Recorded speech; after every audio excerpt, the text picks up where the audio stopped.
Hundreds of babies were launched into space on rockets. The project was called the Stray Babies Plan. 15 rockets carried hundreds of infants to 15 different planets. These babies would have to survive completely alone.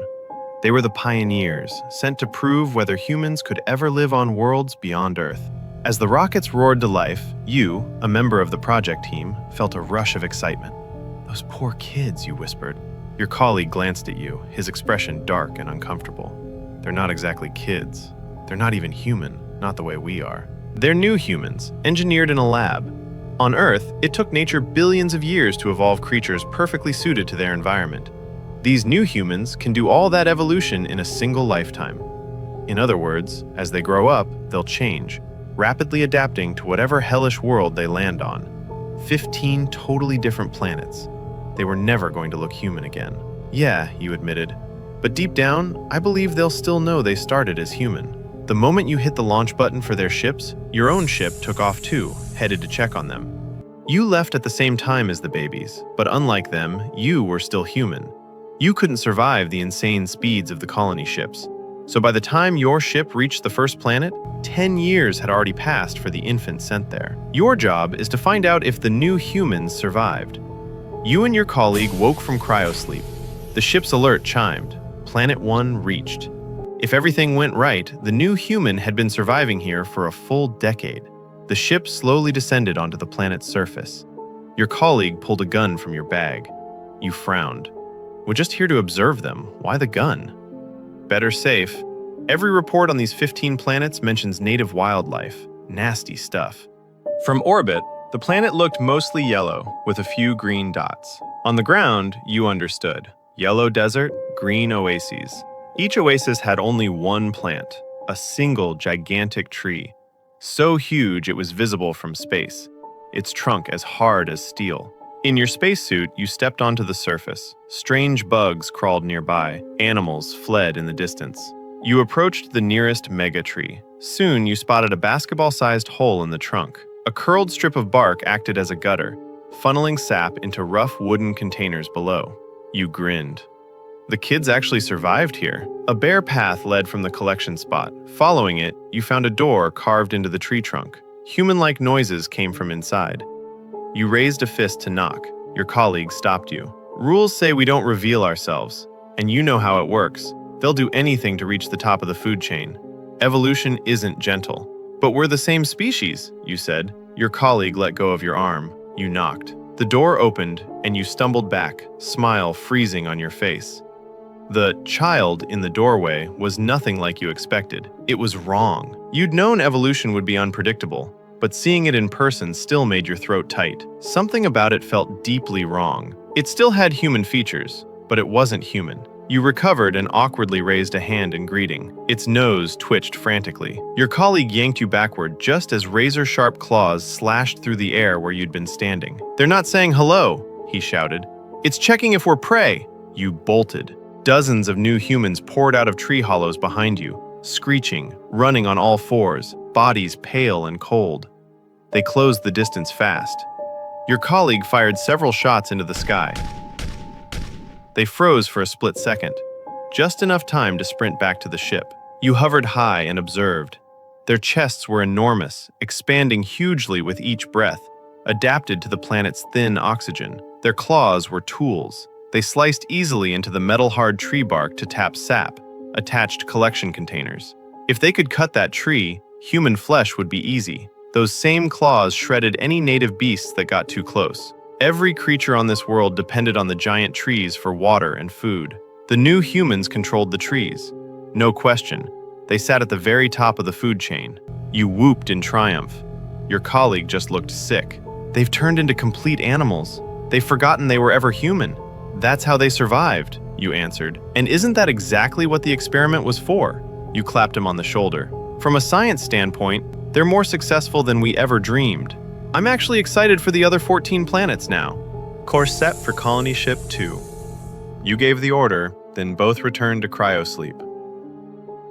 Planets 2 through 6 didn't disappoint. Some new humans evolved long legs to move easily through endless swamps. Others grew gliding wings to soar at extreme altitudes. Every group perfectly adapted. and every group dominated their food chain. Your colleague only grew more depressed. Not one of them thinks of themselves as human anymore. It's tragic. Not really, you said. We don't walk around thinking we're cavemen. Why should they remember? You woke again for Planet 7, a world half lush green, half frozen white. Outside the hatch, gigantic creatures the size of buildings grazing across the plains. They looked slow, but their massive strides covered ground fast. Finding the new humans here turned out to be the hardest yet. You located the crashed landing pod, then spent an entire month searching without finding anything. Maybe they never survived at all. Then, in a pile of giant beast dung, you found a stone slab carved with a crude human figure, rough but deliberate marks. Hope returned, but another month passed with 0 sightings. You did figure out the planet's brutal cycle. Extreme temperature swings. The sunlit side bloomed green. The dark side was hundreds of degrees below 0, a frozen white wasteland. Plants grew explosively in daylight, then shattered into frost at night. Animals had to chase the sun constantly, staying forever in daylight to live. No human could move fast enough to outrun the night. Staring at that carved stone, and where it was found, you had a wild idea. You flew high and scanned the creatures internally.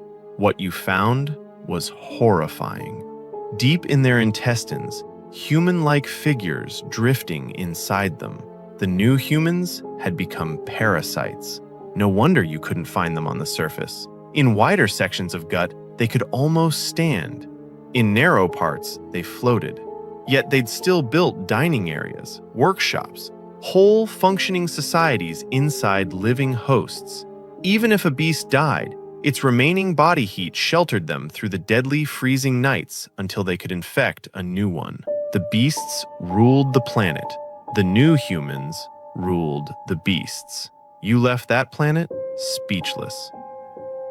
Planets 8 through 13 revealed even more horrifying forms of evolution. Planet 14 met you with total darkness, writhing black clouds swallowing all light. Flashlights disappeared into the darkness. After a week, you realized no light ever reached the surface. How do you find anything in eternal darkness? You had to draw them out. In a world with no light, vision is useless. Their hearing would become unbelievable. Your colleague kept the engines running loudly. Hours passed. You and your colleague were ready to give up. Then you turned and saw pale figures silently crawling across the hull. They'd been there who knows how long, moving without a sound. Flashlights did nothing. They had empty sockets where eyes should be.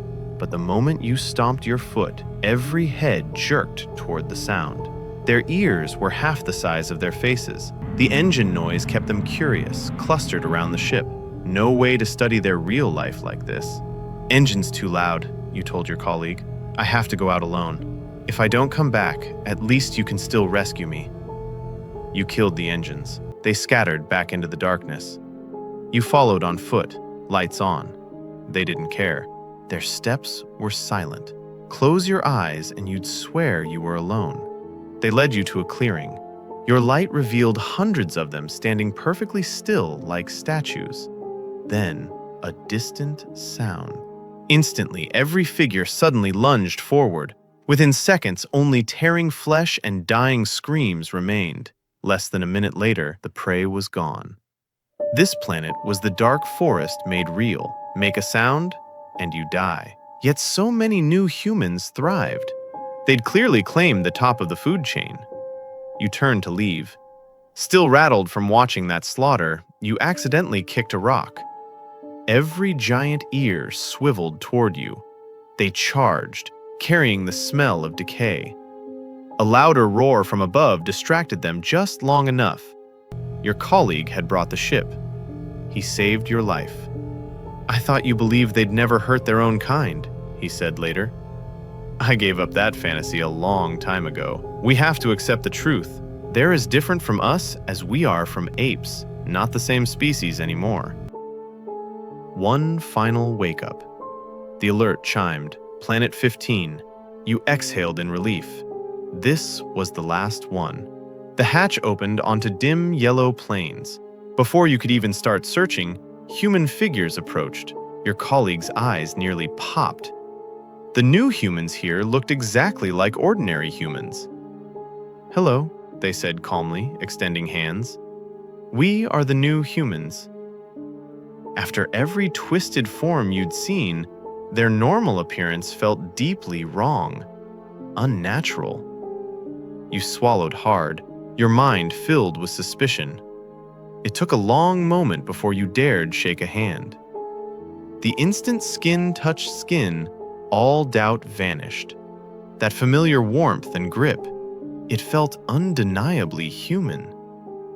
Despite growing up in a completely alien world, why did you evolve to look exactly like us? You asked. Same intelligence, same everything? Your colleague was practically shaking with excitement. You're real humans! You realized this might be the biggest discovery of the entire experiment. They tilted their heads. Follow us. As you walked, you asked, "Are you at the top of the food chain here?" Of course. This world belongs to us. On the other 14 worlds, new humans changed their bodies to survive and dominate. Here, they ended up identical to original humans. Then why do you look exactly like us? You pressed. How did you evolve into this form? Your colleague guessed. Did you take the same path we did? Survive through intelligence and technology? They shook their heads. No, we look like this to hide among enemies and make enemies trust us before we attack. You froze. They stopped walking and pointed. There was your ship. But behind it, spread across the yellow landscape, you finally saw the truth. Their friendly smiles now looked demonic. Your voice shook as the realization hit. Ship 15 never made it to space. The launch failed. It crashed back on Earth.